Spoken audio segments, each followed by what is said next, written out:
Hey, back for video number 4. Okay, we're going to talk about the biggest upgrade to our house since we were on the TV show Building Off the Grid.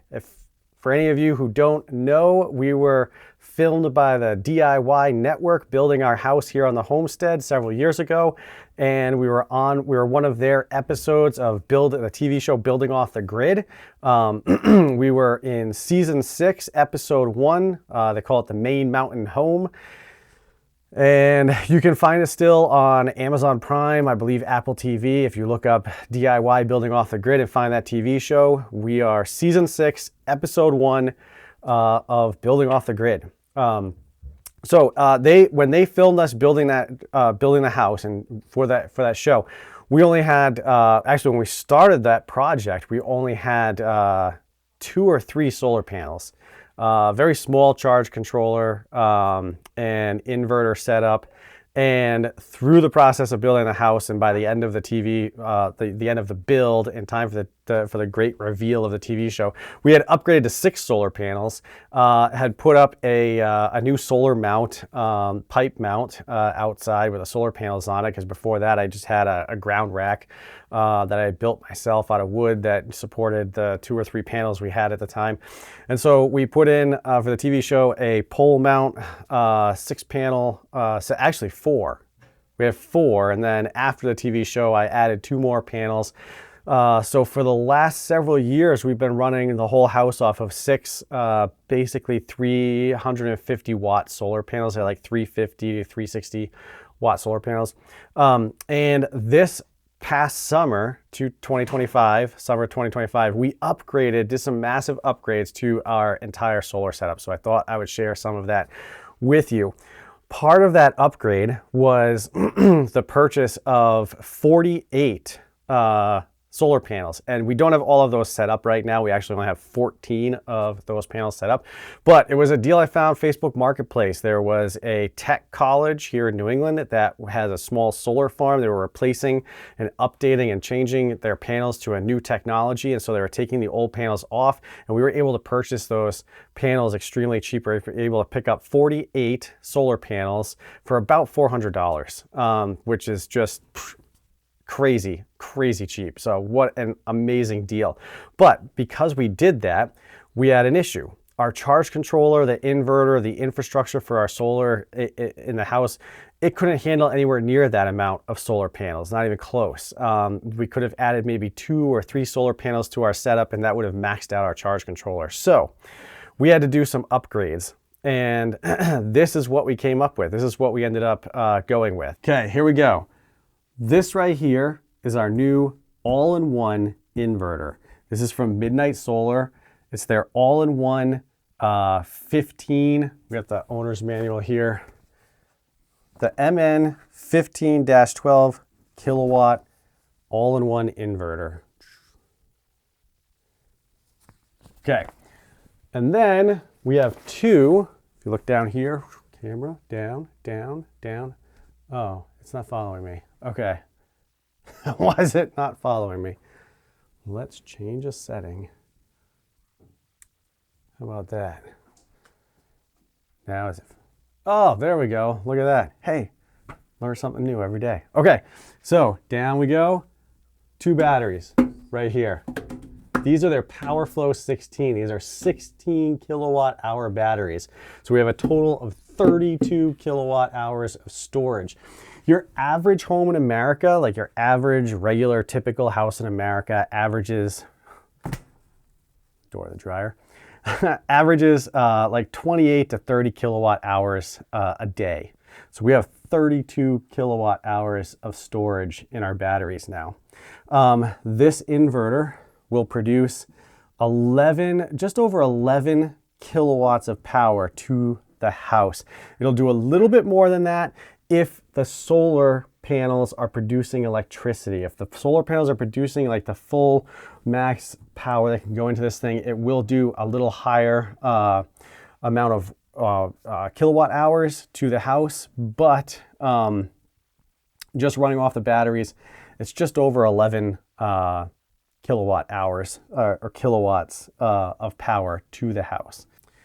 This inverter there's a couple of things that I really liked about it. One is from Midnite Solar.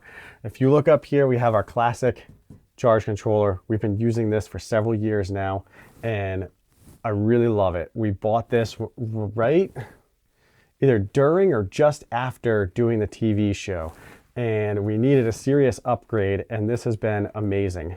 Midnite Solar has been in the business of especially off-grid solar products for a long time. They have a very good reputation in the industry, and from what I understand, from my experience and what I understand, listening and talking to other people in the industry and experiences that folks have, they make a very dependable, long-lasting, durable product. Here's the amazing thing. We can run this dryer off of this inverter, which is something we could never do before. If we wanted to dry laundry in the past for the last, like, how many years have we been living here? I don't know, like forever. In order to use the dryer, we had to run a generator because the dryer runs on 240 AC, and we never had an inverter that could produce 240 AC. We only had a 120 volt AC inverter. So it's amazing that we can actually run this dryer off of this thing, and I love that. It's just so nice, so convenient. Now, there's a couple of things that set this inverter apart from the rest of the industry. From all the research I did, and of course, I don't have tons of money to spend on buying 6 different inverters and testing them against each other. I wish I had that kind of money to throw at this and do stuff like that on this YouTube channel, but I don't. So I had to do my own research. I had to look at other people's videos doing that. And from what I came down to, there were a couple of things about this inverter that I really liked and really sold me on getting this one. And now that I've had it, we've had this running in the house for a little over 6 months now, I really appreciate some of these features. So first of all is that it has basically 3 of these charge controllers built into this unit. So, and it has 2 inputs for each charge controller. So that means you could have 6 separate solar arrays feeding. Stop tracking again. I gotta stop with the hand signals. I use my hands to talk too much, and now the stupid thing keeps thinking I'm telling it to turn off. So you can have 6 solar inputs going into this. So you have 6 separate solar arrays. So you have your panels set up. If you have them all in one grid, you would have them all wired into 6 different sections and fed into this inverter. What are the advantages to that? The advantage to that is that it will help reduce losses during shading and kind of at the shoulder times of the day. So early morning as the sun's coming up and the sun's coming across those panels, towards the evening when it's like leaving the panels, some panels are in the shade and some panels still have sunlight on them. If they were all wired together running in as one unit into the system, it would not be as efficient as having multiple sections of the array separate and feeding into the system as separate solar arrays. It just helps maximize the potential solar power that you can produce off of your array. Also, the way we have ours set up, we have those pole mounted ones, we have the ones on this rack. When we end up doing the permanent rack and put the 20 panels on there, they'll be set up in a couple of sections, and they will feed in here. So if you have multiple arrays in different locations, or you want to add on to your system in the future, so you built one and now you're gonna add another one in the future, you can do that by having this many inputs into this inverter, which I thought that was a great feature. The other feature about this inverter is that it is allegedly, I'm not a technician, so I don't know exactly how to verify this, except this is what Midnite Solar advertises and claims, is that they built this unit to be completely field repairable. So that means all of the components come apart. I can disassemble this myself right here in this room. I can take the whole thing apart, and if there's a chip or a board or something that's malfunctioning, we can diagnose that. I can send it to Midnite Solar, get a new part in, put it all back together and run it. Otherwise, from what I understand, with most of the other, especially all-in-one inverter solutions that are out there on the market, you have to take the entire unit and ship it off back to the manufacturer or whatever they have for a repair service, and then it gets repaired and then sent back to you. So I found that really interesting, that this entire unit is completely field repairable. We can take it all apart, replace any piece in it, and put it all back together again without having to take the whole unit apart, disconnect it from the whole system, and ship it off to somewhere and then wait for it to come back. Very cool. Order a part for it, comes in.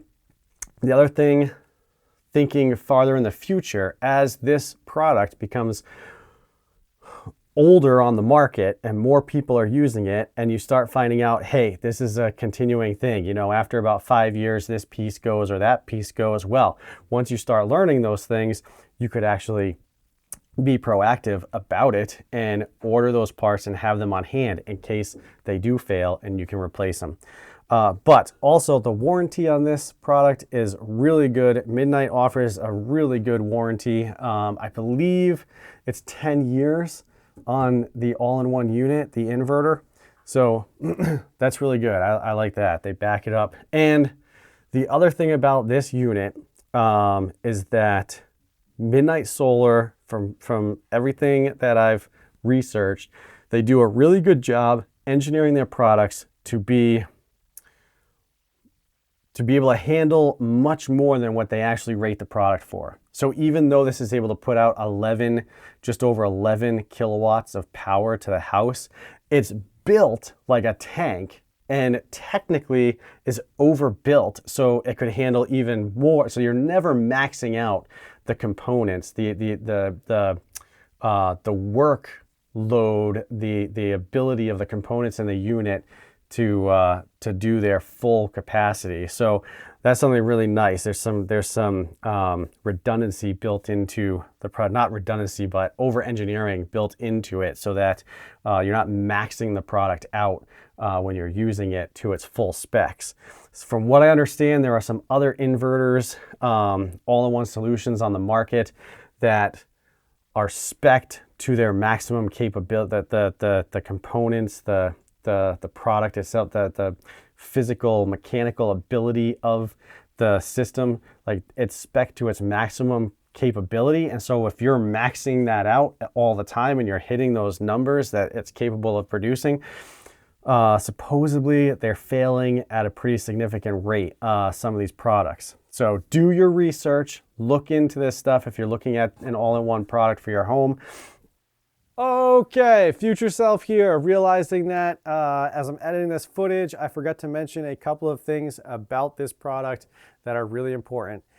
One is that the charge controllers that are built into this product, they can handle more amperage and voltage coming from the solar array than some of the other products out there. So really look into that, the specs on what the actual amperage and voltage of your panel arrays can be coming into the unit. This unit can handle a pretty substantial load from the arrays that you have for solar panels.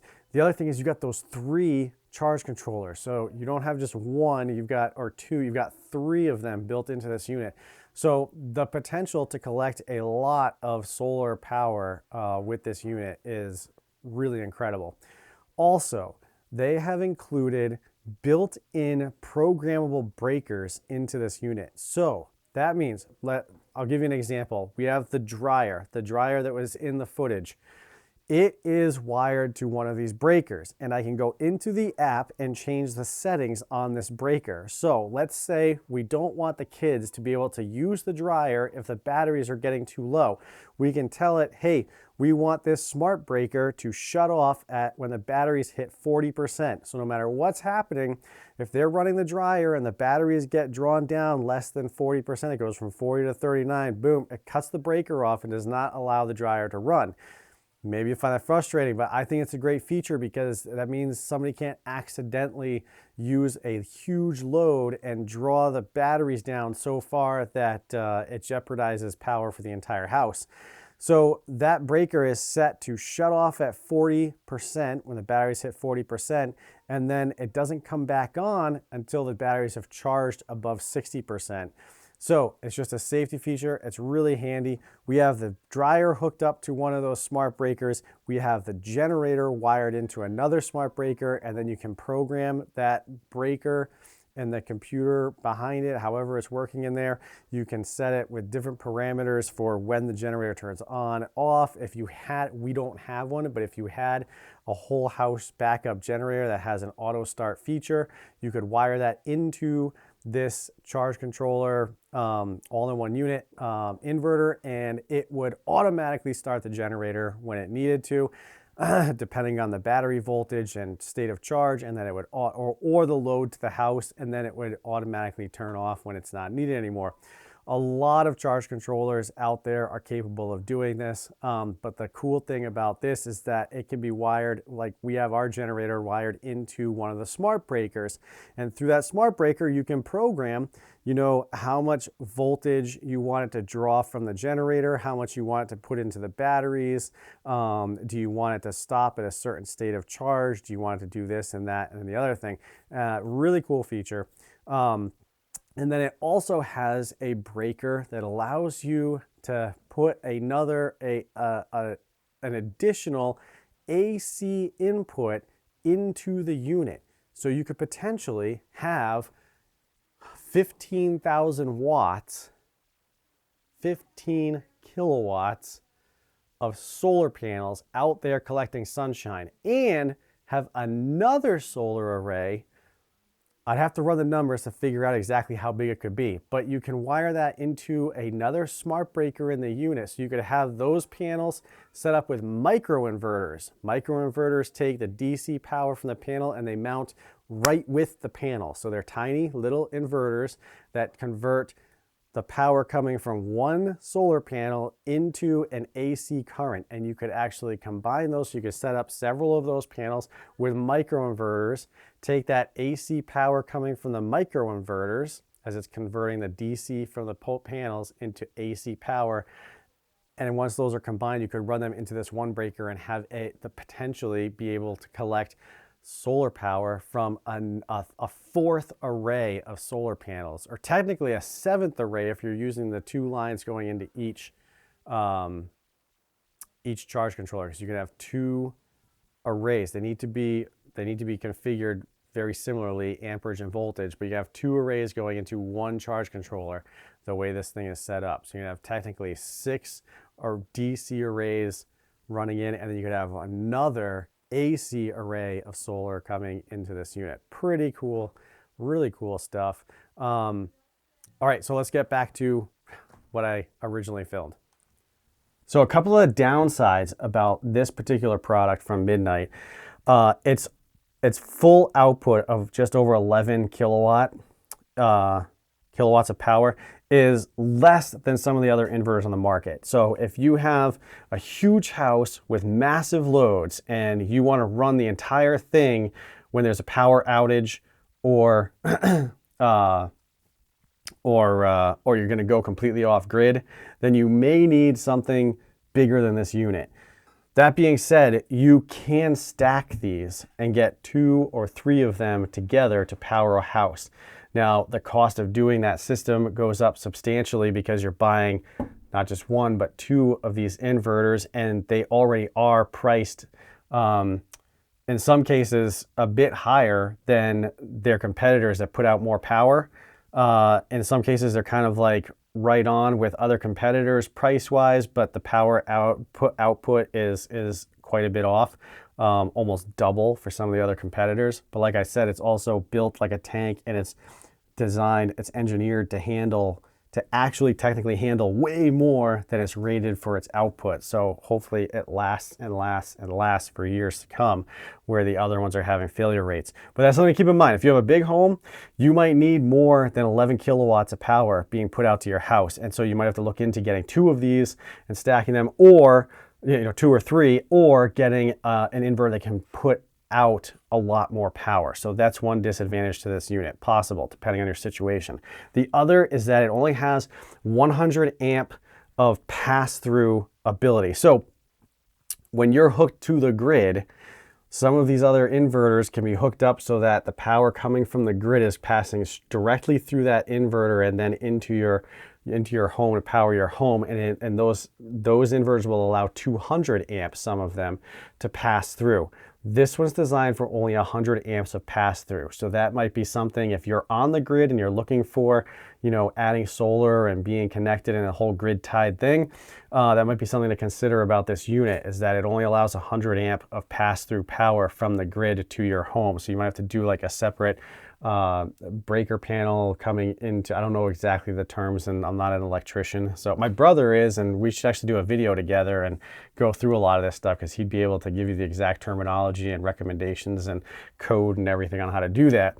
But you would have a separate panel, power coming in, and then 100 amps would be able to go through this unit, and the rest would go to, the main power would go to the regular breaker box in your house the way it would normally be set up. And then, if the power went out, you'd be running off of this. Anyway, it's a little more complicated to set up than some of the units that can allow a 200 amp service to pass right through the all-in-one inverter. So that's something to consider. 100 amp pass through on this unit. Okay, the other downside to this unit, and this is kind of a nitpicky, I don't know, I don't think it's a major thing, but it's something to consider, something I wanted to share, is that the app is not very great. It's good, it does what it needs to do, but it's kind of dated. The user interface isn't fantastic. The login to the app, like to log into your account and look at the the inverter data and everything, is a little funky sometimes. And the app could definitely use some updates. So it does what it needs to do. It's very convenient. I'm able to access the data from the inverter when I'm on the road working. So remotely, I can be working in New York or up in northern Maine or something like that during the week, and I can actually log in and see exactly what's happening in the house. I can see how much power is being used, how much the solar panels have produced for the day, how much battery has been used, what the state of charge is, all that stuff. I can see what's going out on each leg, load of the legs. Oh, that's something we should talk about, actually, the loads and the legs on this system and how it's designed to handle that. But yeah, the app could definitely use an update, and it's not terrible. I don't have any major complaints about it, but it could definitely use some updates. Okay, the battery on my camera is about to die, so I'm going to shut everything off, go get a new battery, come back, we're going to turn it all back on again and finish this video. Okay, here we go. Okay, we're back. We got fully charged batteries. So let's finish this video. So where were we? We were talking about the app and something else. But I did mention something about legs. Okay, we had 2 legs of electricity. This inverter will do 240 volts. That's AC. Maybe we should just run through an entire basic understanding of how solar works. You have solar panels, okay? And when the sun hits them, they're producing direct current, or DC power. That means it flows like in a loop. Like, think of like water flowing through a garden hose, okay? It's just flowing. If you turn the water on, it's just flowing and flowing and flowing, okay? That's DC power. Then there's AC power. And AC power, think of the garden hose, is closed off at both ends, and you're just pushing the water back and forth. Okay. If you were to put a water wheel in there, both things would produce power and motion on the water wheel, both methods. But there's advantages and disadvantages between DC and AC. Tesla and Edison had a massive war over this. Obviously, Edison won out because we have AC power as our main power grid now. And there's all kinds of conspiracy theories around that. So you can dig into that if you want to check out some interesting rabbit holes concerning electricity. But the power from the sun that's produced by the solar panels is DC power, direct current. Batteries store DC current, okay? Your house, you can get DC appliances, and we're gonna talk about that in a second, DC appliances and stuff for your home. In fact, like RVs and things like that, they use a lot of DC things in there. But most appliances in your house, in a modern home, things you're going to buy for your house, you're going to use on a regular basis at the store, just going to Walmart, picking up like a blender, whatever, you need AC power for most things in your house. So the power from the solar panels come into the charge controller in this unit, which is this right here, but there's 3 of them in here, okay? Comes in, and this takes that DC power from the solar panels and feeds it into the batteries to charge them. Right now, I think the 14 panel array is doing something like 200 and something volts, but a very low amperage. In order to run your appliances and do everything, this needs to convert that DC power from the solar or the batteries into AC power for the house. So the charge controller takes the power from the panels and converts it into either power to go to the batteries to charge the batteries, or feeds it into the unit so it can be converted by the inverter part of this unit into power for the house, into AC power for the house. There's also built into this unit a AC charger. So we can hook the grid to this, or a generator that produces AC electricity. That's fed into this unit. And then this will take that power and turn it into DC electricity to charge the battery. So if we have multiple cloudy days and we don't get enough sunlight to charge the batteries, we can turn the generator on, and this will turn that AC power from the generator into DC power to go into the batteries and charge the batteries. So that's why it's an all-in-one, because it'll do everything. And then if this was hooked to the grid, it can do all kinds of other stuff that we don't need it for because we're not connected to the grid. So there's a lot of things this thing can do that I'm not even familiar with, like load shifting, taking stuff. You can set it for, like, if you have cheaper electricity at certain times of the day, it'll take power from the batteries to power your home. And then when the power is cheaper, it'll take that electricity from the grid to feed back and charge the batteries and power the house, saving you electricity, or saving you money on your electric bill. It can feed from the solar panels to the grid and put power back on the grid if your state or power company allows that. There's all kinds of settings that this can be set up for on-grid applications. So that would be something that you would need to research in depth on this unit compared to other units, because I am not familiar with any of that, because I am completely off-grid and have no need to know anything about being hooked up to the grid. That's for all you grid people out there. Okay, so one of the things I was talking about was the legs. Now this produces 120 volts and 240, which is why we can run this dryer. Okay, some appliances use 240 volts, some appliances use 120 volts. Our old inverter, which is sitting on the shelf here, I'll get a picture of that and I can pop it up on the screen when I edit this. This unit we used to use before only did 120 volt AC, did not do 240 volt AC. The way 240 volt AC works is that you have two 120 lines, okay? And there, remember, AC is alternating. So, and it goes, electricity flows in a wave, okay? So it's like a wave, okay? Trying to think, like radio waves, right? Same thing, electricity flows in a frequency, which is a wave, you know, up, down, up, down. And the AC power, you have two legs of 120 that come out of this unit and go into your breaker panel. Each leg is producing 120, but at opposite waves. So when one wave is up, the other wave is down, and they alternate, okay? And what that produces is a constant 240 volts. So this unit uses 240 volts, so you're using power from both legs equally to power this machine.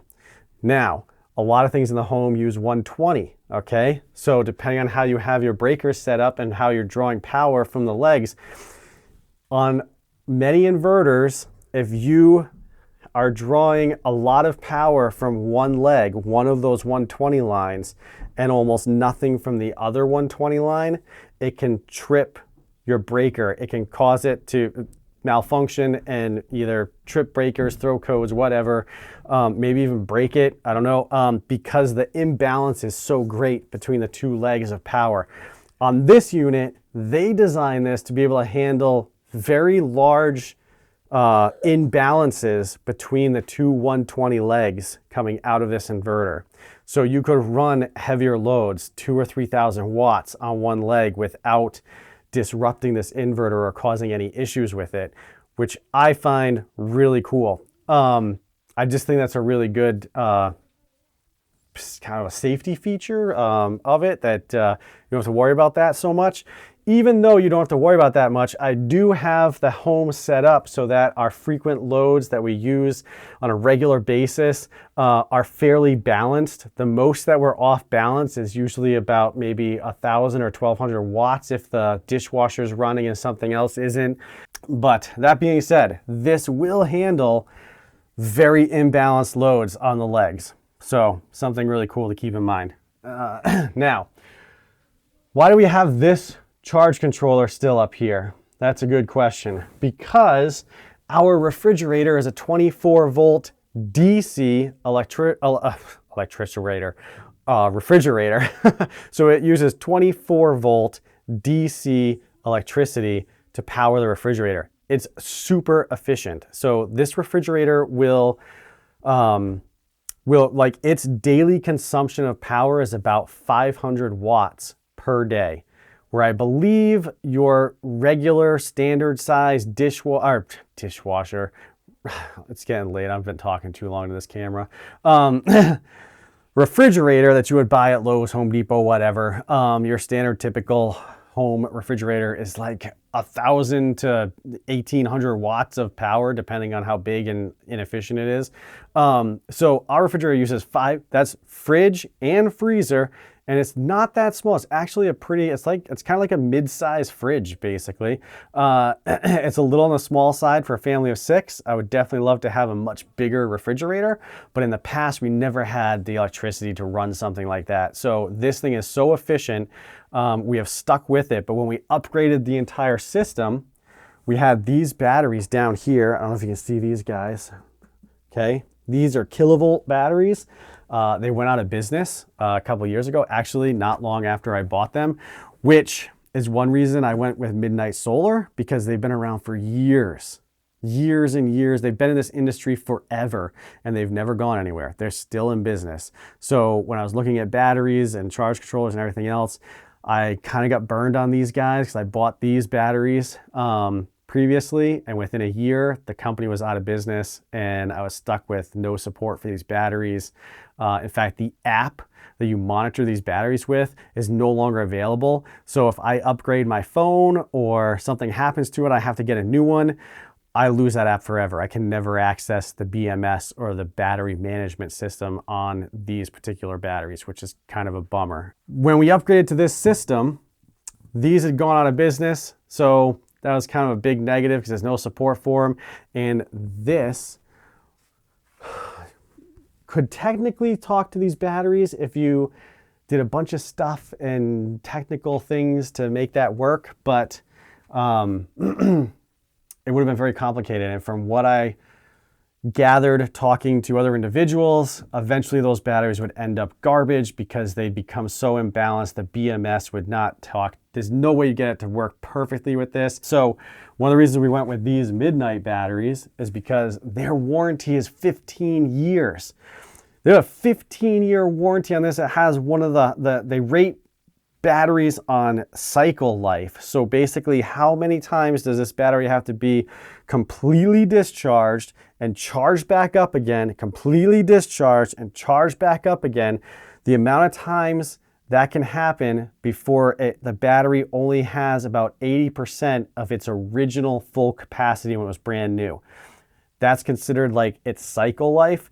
I believe, if I remember correctly, these are rated at 8,000 cycles, which is most lithium-ion batteries that I've seen on the market are rated at like 5, good ones are 6. You know, there's not a lot of them that are rated for 8,000 cycles. They're using top-of-the-line, premium-grade EV battery technology, so electric vehicle battery technology in these batteries. And so their warranty is 15 years, which is like 5 years more than anybody I've seen on the market. So they're really standing behind this product. Supposedly they've done tons of testing on these things. They're really standing solid behind these batteries, and I'm hoping that they last us a really long time, because even after 8,000 cycles, I mean, we could cycle and discharge and charge these batteries for like 15, 20 years and still have 80% of the capacity available in these batteries. So we could use these batteries for a long time, probably. That's my hope anyway. Hopefully we never have to invest in new batteries for this house again. The other great thing about these Midnite batteries, and they make a different model than this too. They make a rack mounted battery. It's slightly cheaper per kilowatt hour, but you have to get a rack and you have to, set up and wire each one individually. They're like 1,000 kilowatts each. 5,000. They're 5,000 kilowatt hours each. These are 16 kilowatt hours each. And so you have to buy 3 of them basically to equal the capacity of one of these. It would be slightly cheaper, but then you got the added, wiring, time to assemble it, put the rack together, mount the batteries and everything, and get it set up. So there's a little more like install stuff that has to happen and some money spent on that end. So I just went with these because they're just one unit. It wasn't that much more expensive. In fact, this one we started with just this one at first when we got the inverter, and then we just recently purchased the second one about a month ago because it was on sale. The whole Black Friday, Cyber Monday situation, that time of year, they had this on sale. So we were able to get this one for several $100s less than what it normally retails for, which was an awesome, awesome deal. So we went for it. We got that second battery, and we love having the 2 batteries because we hardly ever have to run the generator anymore. When we had this old system with this charge controller, these batteries, and this inverter, the problem was that this inverter could only take about 1,000 watts of AC power coming from the generator and put it into our batteries. So if we had discharged these batteries to say they were only like 20 or 30% charged, and we wanted to charge them back up, we'd have to run the generator for 8 to 10 hours because we'd have to charge the batteries fairly regularly using the generator. Because we just didn't have the amount of storage in our batteries that we really needed, especially during these winter months. It would take, we put almost 2,000 hours of runtime on the generator over, it's like 2 years, I believe, just over 2 years, I think. So since we've got this system and this setup, and also that the hours that we logged on that generator were for running this dryer, because this dryer uses 240 and this inverter did not do 240, it just did one line of 120 to power the house. So if we wanted to run the dryer, you had to run the generator. So between charging the batteries, only being able to put 1,000 watts, so you're running a 7,000 watt generator and you're only using 1,000 watts of it, you're burning a half a gallon an hour for nothing. Right? So this unit will take the AC power coming from the generator, and I can take everything coming from the generator, like the maximum amount, without tripping the breaker on the generator, and have this thing put it right into these batteries with the new solar panels we had set up out there, the amount of power we're getting from them, the fact that this whole system works so well together, and we can use the dryer off of this system and not have to have the generator going. We hardly had to use a generator at all.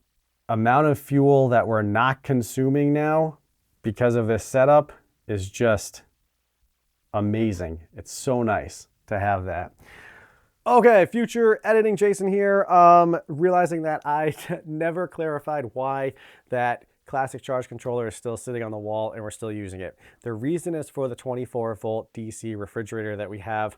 We do not have a way of converting the 120 or 240 or the high DC voltage that those Midnite solar batteries, because they're like 50 something volts. We have no way of converting that into a good 24 volt DC current to power the refrigerator. So when we set up the whole new system, we still had to keep this one little 24 volt setup there in order to run the refrigerator. So we have 2 solar panels running into that. one classic charge controller. The classic charge controller is charging 2 of those older lithium ion batteries we have. They are 12-volt batteries wired as 24 volts, that are wired to the refrigerator and keep it running. So now that that's out of the way, let's get back to the rest of this video. All right, so in conclusion, I love this Midnite solar setup. This inverter so far has been fantastic, except for the app having a few little quirks that could be fixed, and they use like kind of pretty simple looking. It could have an update.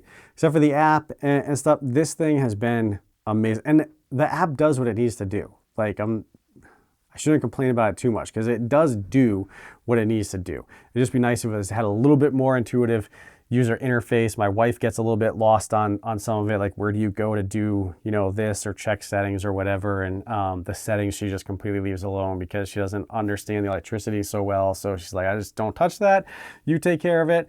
But it would be nice to have an update to the app. Other than that, I love this thing, and I can't wait to get our permanent rack built out there, the extra 6 panels put on, and have this completely set up the way I've always imagined. Remember, if anybody's paid attention to our story and our journey here on this homestead, we started out living on this property in a teepee with a 30-watt foldable, little portable, backpackable solar panel that charged our cell phones. And then we built the original 24 by 24 ICF foundation of this house, moved into it, and we had that little portable solar panel charging a little golf cart battery that allowed us to run one LED light bulb and charge my wife's cell phone, because I didn't even have a cell phone at the time. She had a phone and that's all we used. And that's the amount of power we had. Then eventually we got like one of those inverters that we started out with, like a 1,000-watt inverter that's just like you just plug into a cigarette lighter in your car. You can buy at Walmart or whatever.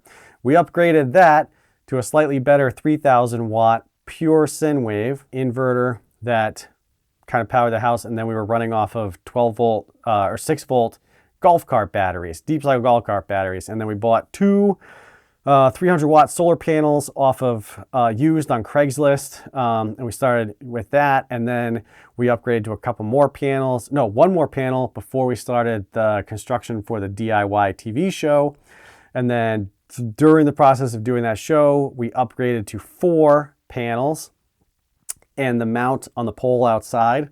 And then after the TV show, I added 2 more panels to that. We upgraded that 3,000-watt inverter to this 4,000-watt inverter, and then ran that for several years, which did okay. And we were using, actually for about 5 years, I was using batteries that had been taken out of a cell phone tower site and were being recycled, and I got them for free because they were basically being thrown away. So I was able to get those batteries for free, and we had 12 of them set up so they're AGM sealed lead acid batteries, basically. They're sealed. There's all kinds of issues and maintenance and stuff you have to do with those types of batteries. You got to really be much more particular about how you use and abuse them compared to lithium ion batteries. They're less expensive, but they take a lot more maintenance and care and paying attention to. So eventually those batteries were getting seriously worn out. They could not hold a charge very well anymore. We were running the generator a lot. And so we ended up purchasing these kilovolt lithium ion batteries and adding them to our system. And that was great for about a year. Then they went out of business. We bought the new solar panels, used but new to us, from that university that was replacing them. And once we got those, we needed to upgrade this charge controller. And so when I started doing the research, we went with this, and this is where we're at now. And we love it.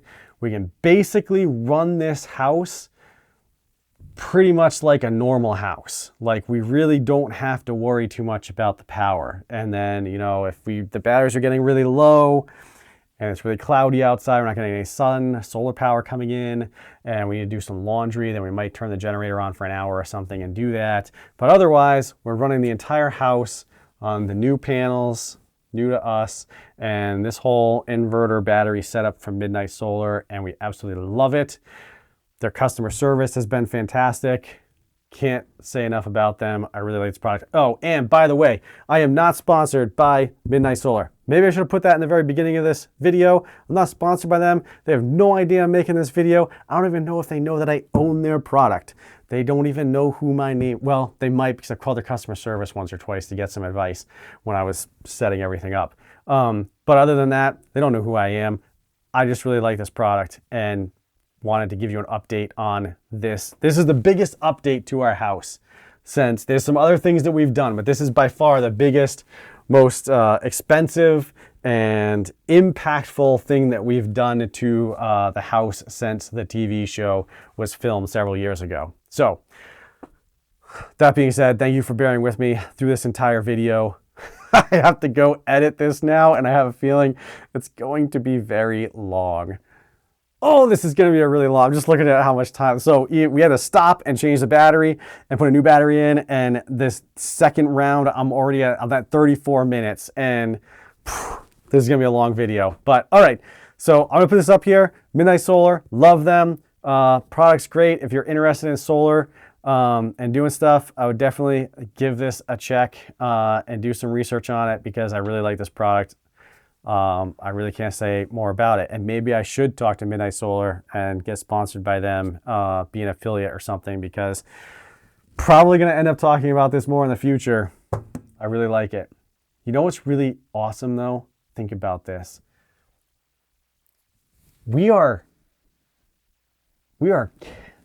capturing electricity from the sun.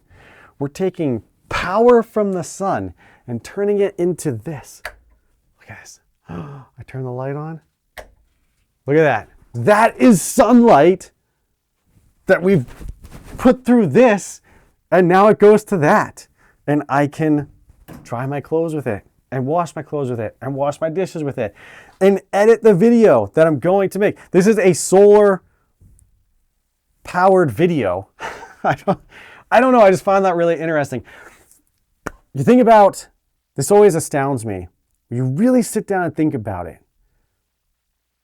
Trees are solar panels, their leaves are solar panels. And God created, you plant a little acorn in the ground, little acorn, and it sprouts and turns into a giant oak tree